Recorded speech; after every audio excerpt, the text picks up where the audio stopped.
things like, I'm sorry, something popped up on my screen.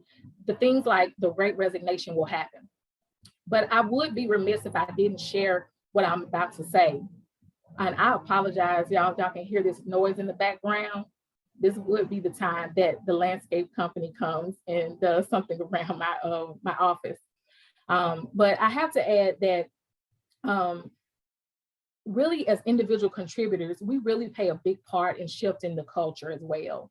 Now, I don't want to say that as individual contributors, we are responsible for shifting culture, but I do want to say that culture really starts, the reshifting of culture really starts at that granular level or at the team level. You know, we spend so much time with our team members every day. We talk, we meet, we have these different conversations. And so at that granular level or at the low level, we really can influence the organizational culture. So I challenge everyone on this call to empower yourself to impact and change the parts of the culture that affects you the most. And that's really at that team level. Now, we want to work for organizations that care about our whole selves, and we want to have a voice in the way that they work. And with that, the reimagined company culture should be balanced around how do we help our employees integrate the pieces of work and life that really matter to them or find true work-life balance. Now, this shift in thinking and leading makes company culture this intermingled component, you know, not just created by top decision makers, but allowing all levels of employees to have a role to play when it comes to developing and sustaining that new culture that we desire and need within our global organizations. And lastly, reimagining company culture also consists of trusting your employees enough to provide the needed flexibility around, again, the where, the how, and when they work, while still being able to measure productivity and accountability. Now, I don't know about you, but over the last 2 years, while most of us worked in remote or hybrid environments, we witnessed a significant increase in productivity. And that was a complete 180 from pre-pandemic culture that required employees to predominantly work on site based on that primary and archaic belief that productivity and accountability could be better measured by visibly seeing the work being done. So as leaders, the pandemic really has taught us that trusting our employees to do the work the way they need to, while clearly setting expectations and leading with empathy, is the key to making positive impact on productivity, which in turn enriches the culture. So whether you're an entrepreneur or an individual contributor with an organization, you employ and are today's and tomorrow's workforce. And my call to action for this group today is to really examine what matters and what doesn't, and ensure that the work that you do helps support those priorities. And to organizations, decision makers, and people leaders, engage your workforces and find out what's important to them and ensure that they're ready and they're willing to shift to a new way of viewing organizational and people operations.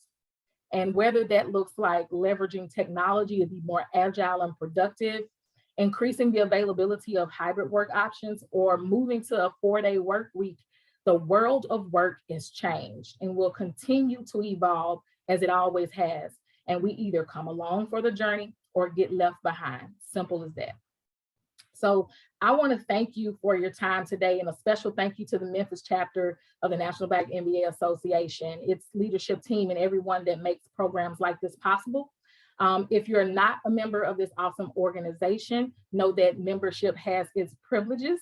Reach out to a member of the team today and join. If anyone has any questions about the content that I've shared or would like some of the resources where this came from, feel free to reach out to me, and I'll be glad to share. But thank you so much for your time. Thank you, Foluke. We did have a few questions in the chat, and in the essence of time, I'm going to try to see if we can address a couple of them. One was, in lieu of the Great Resignation, how have you seen Black professionals respond differently?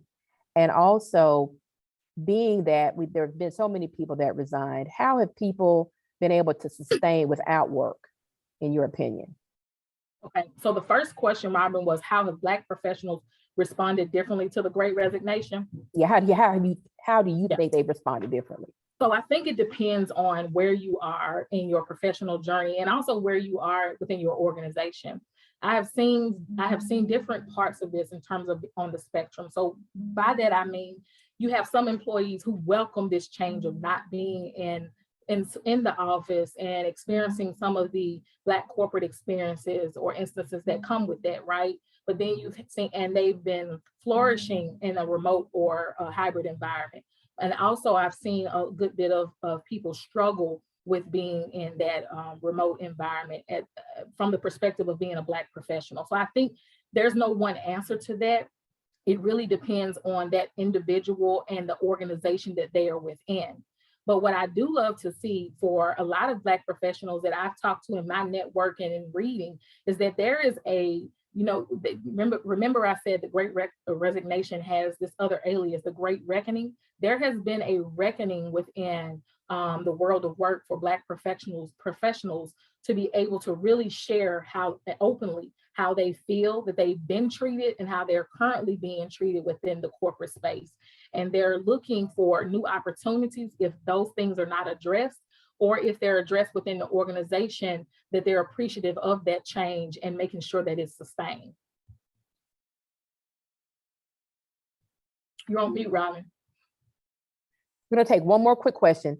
How do we get boomers and Gen Xers to see the benefit of the need of a new workforce culture and get on board with the changes? All right, so I love this question. I think first thing is getting understanding. There are so many different stereotypes around all of these different groups, boomers, Gen Zs, Gen Xers, right? And we have to admit, we've kind of fed into some of those, right? In terms of Gen Z, Gen X, and boomers in the workplace. So I would definitely encourage anyone that's struggling with that. It's about awareness and education. A lack of exposure is really a root of all of it also. So I would say engagement with each other, create multi-generational teams in the workspace. If you have cross-functional opportunities to work with different generations in the workplace, definitely take up those. Go to lunch with someone who's not in your generation or in your age bracket to get an understanding of that. I think that working together across generations is mutually beneficial. You know, there are some things that boomers and Gen Xers can do, and they have that historical knowledge, and they're not limited in tech skills. Let's not get that. Let's not keep that narrative up, because I have a few coworkers that work with me that are older than me, and they can whip circles around me with Zoom and other technology. So I think it's just about sharing knowledge, having experiences, working together in a multi-generational scope, and really having an understanding of each other. Thank you. We really appreciate you, Foluke. This has been great. You have expounded on this topic and given us some, not only food for thought, but the data behind this has really been something that is needed. And so we appreciate you coming and sharing with us today. And just to ping off of what she said about from the last question with the generations, it's really important that in blending cultures and blending workspaces that we understand each other. And these are some of the things we do for National Black MBA in our networking events. We bring together all generations of professionals, entrepreneurs. We want to learn from each other and grow. So thank you for that. We're definitely want to make sure that this message is understood and stated and going forward, so that we can make this new normal better for everyone. Thank you so much. All right, so we're going to keep it moving, because we definitely want to make sure that we give our shine today to our scholarship recipients. So I am proud to have with us for our Lanny R. Swanigan Foundation Scholarship, her daughter, Lori Swanigan, who will be presenting this award on behalf of her mother. Lori? Robin, thank you for having me today. I almost teared up when I saw the photo, but I'm often reminded of Ralph Waldo Emerson's quote, "Do not go where the path may lead, go instead where there is no path and leave a trail." My mom was a trailblazer. She was a community leader. She was a part of many organizations, but the thing that I remember the most is her commitment to people, and just her desire to help the youth of our community. I started playing at a very early age.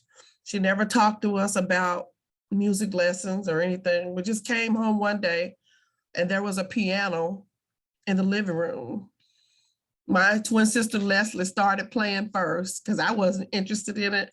And as soon as Leslie would start to play, I would jump on the piano and push her off. So Leslie started singing and I started playing, but my mom never forced us to get music lessons or anything. And God just blessed me with the talent. But the type of leader that we saw in my mom, it started at home, which is what I think is missing from most of our, or some of our homes today, leadership.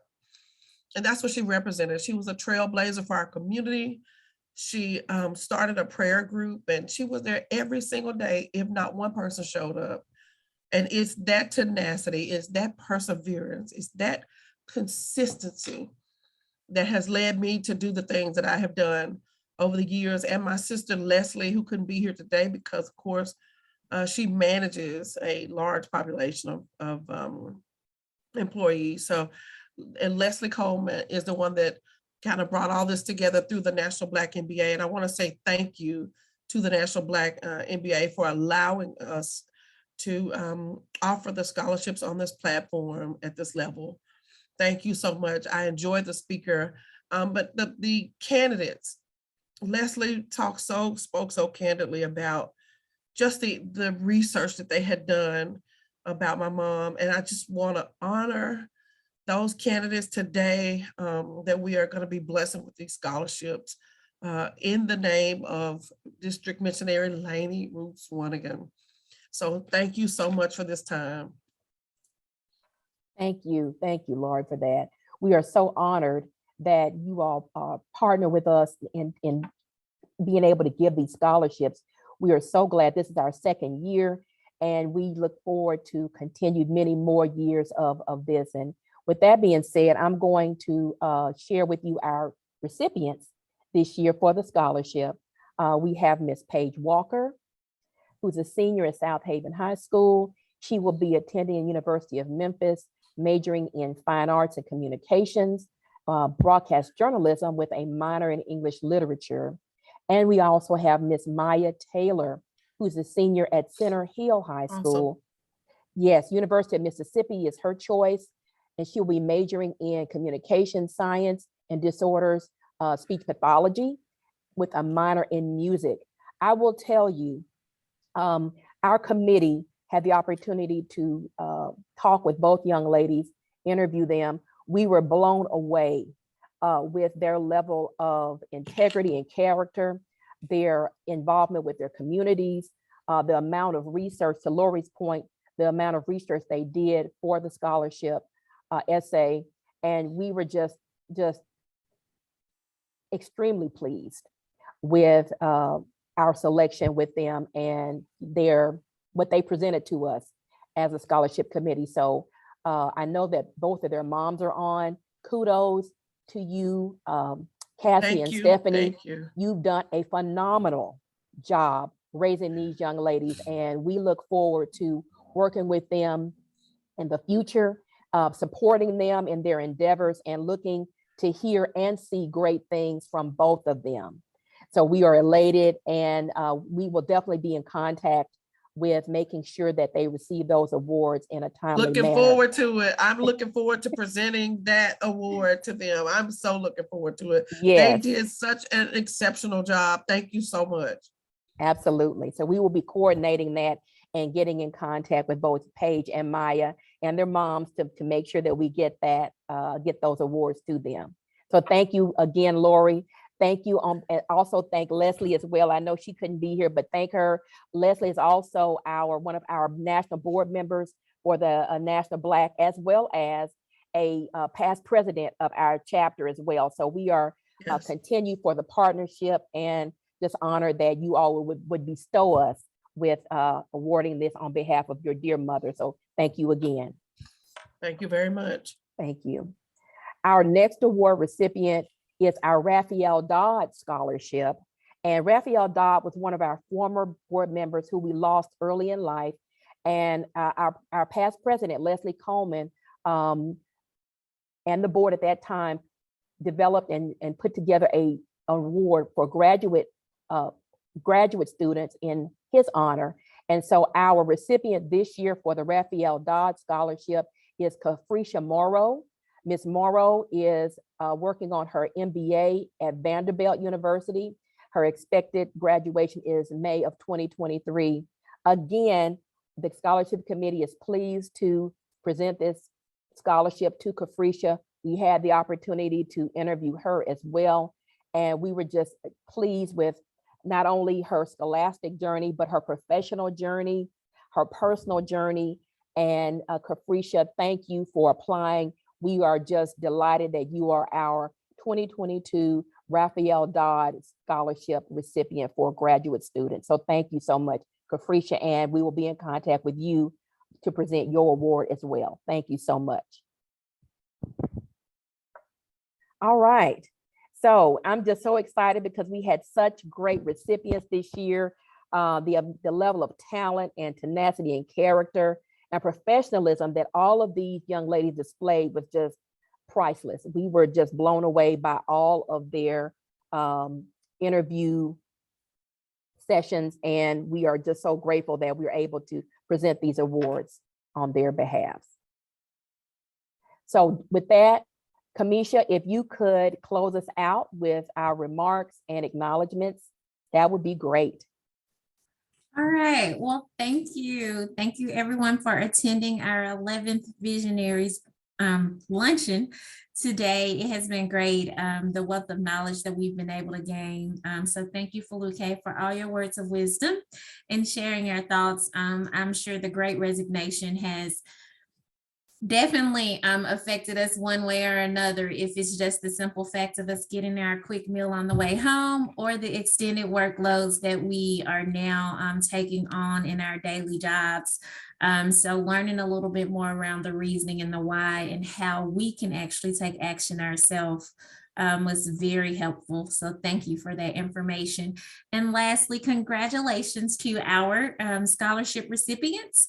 We are so happy that we're able to make this impact on an annual basis in our community. It is our goal to help the Black professional and youth in the city of Memphis to be at their best. And this scholarship is just one of the ways that we have an opportunity to do that. So thank you for those. So congratulations, and thank you for applying to those scholarship winners. And we ask that you stay engaged. As Daryl mentioned in the beginning of the meeting, we are hoping to be back in person soon. We have some exciting things coming up, so connect with us on Instagram, social media, Instagram, Facebook, LinkedIn. I don't think we have a Twitter, or we used to have a Twitter, but please stay engaged with us. We still have Twitter. Oh, we still have Twitter, yes. So we are on every platform you can think of right now. And knowing Robin, she's gonna put us on TikTok real soon when we're back in person. It's coming.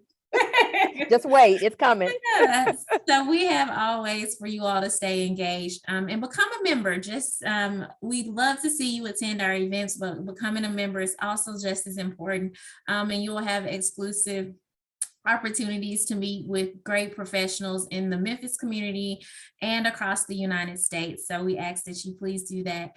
And with that, we say thank you for giving us your lunch hour, helping us celebrate our scholarship winners. And we hope that you have a great and wonderful rest of the day and week. Thank you so much, everybody, for attending. Have a great day. Thank you.